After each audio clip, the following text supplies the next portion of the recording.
Coach Wade, VCU looks to extend its 12-game win streak and 9-0 record in the A-10 when George Washington comes to town tomorrow afternoon.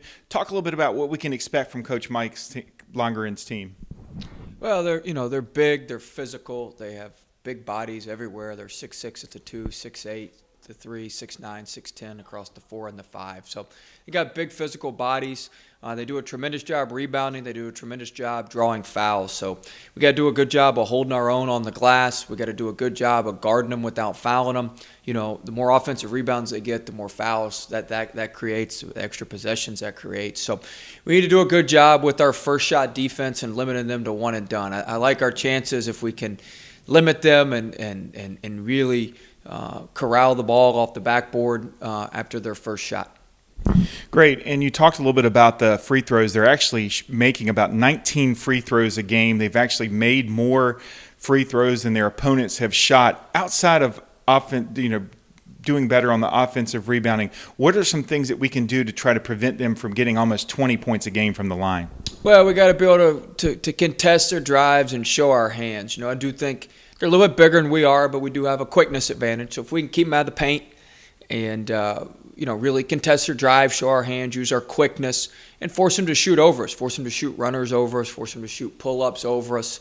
That'll really, that'll really be to our advantage, and we can keep them off the foul line. Like you said, they score about a quarter of their points from the foul line, and that's a big area of emphasis for us. Great. And you talked a little bit after the game at LaSalle about how you felt like VCU might have taken a little step forward defensively against that game, especially against Jordan Price and how Corey Bilberry played. Talk about the shift from a team that's more focused around one player to a team like George Washington that has 3 players averaging double figures. How do you get your team to make that shift?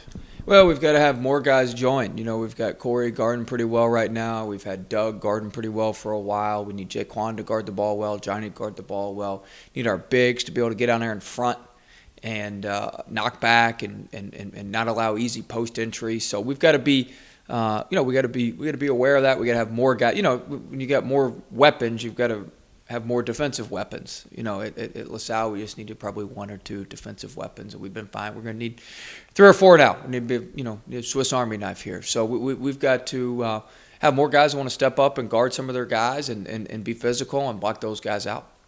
Melvin Johnson, who saw blood in the water when he saw LaSalle come out in a zone, is just 13 three-pointers away from breaking the school record.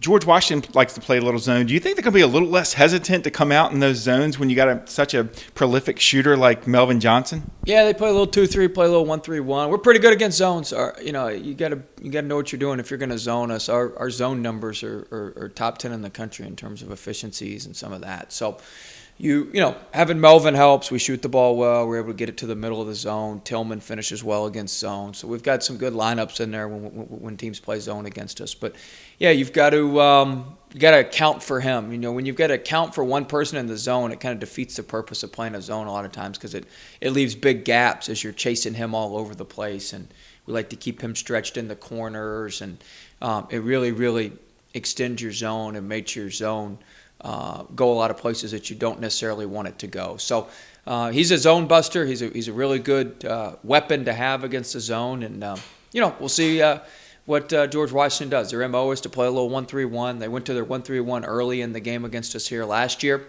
and if they do, we got a plan for it. We'll be ready to go. Great. You mentioned Justin Tillman also in the zone. He's one of the quieter guys off the court, but on the court, he's been really loud the last 7 games, averaging almost 14 points a game, 7 rebounds, and shooting 83%, which is almost like my three-point percentage. I mean, he is unbelievable. Talk about his progression over the last 7 games against tough competition. Yeah. He's got 17 more percentage points to reach your three-point percentage. But Mo's is as good a three-point shooter as you are. Mo almost pulled up from the corner.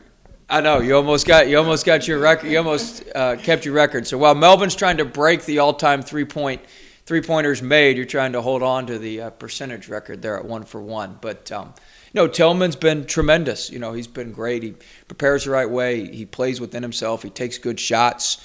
He's got a wide array of finishing moves around the rim. And, he's good for one or two a game that he just kind of tosses in there that you're like, how the heck did that thing go in? He just kind of heaves it on in there, and he's good for a couple of those a game. But he works hard. He prepares diligently. He's getting better on the defensive end, which was really kind of the reason he didn't play as much early on, as he was struggling with that. And he told me the other day, he said, now I understand if I don't make defensive mistakes, I get to play longer. I said, yeah, it's amazing how that works, Justin. It's a good thing. So he's figured that out, and it's allowed him to stay in there longer and get in better flow on offense, get a better feel for things, and he's certainly taking advantage of it. It was good to see Jordan Burgess dressed out the other night against LaSalle. He got a couple minutes in just maybe to knock a little bit of the nerves off.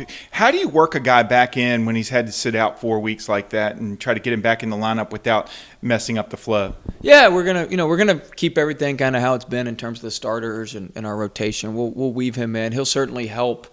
We've had some foul trouble. We've had to go pretty deep into the bench, but hopefully we won't have any foul trouble, because we're having foul trouble because we're fouling George Washington tomorrow. But he knocked the rust off in the LaSalle game. He's certainly ready to play for us tomorrow when we play George Washington, and we'll use him as we need to. He's a big physical presence. I think the backboards, as we talked about, are going to be huge. He's a physical rebounder.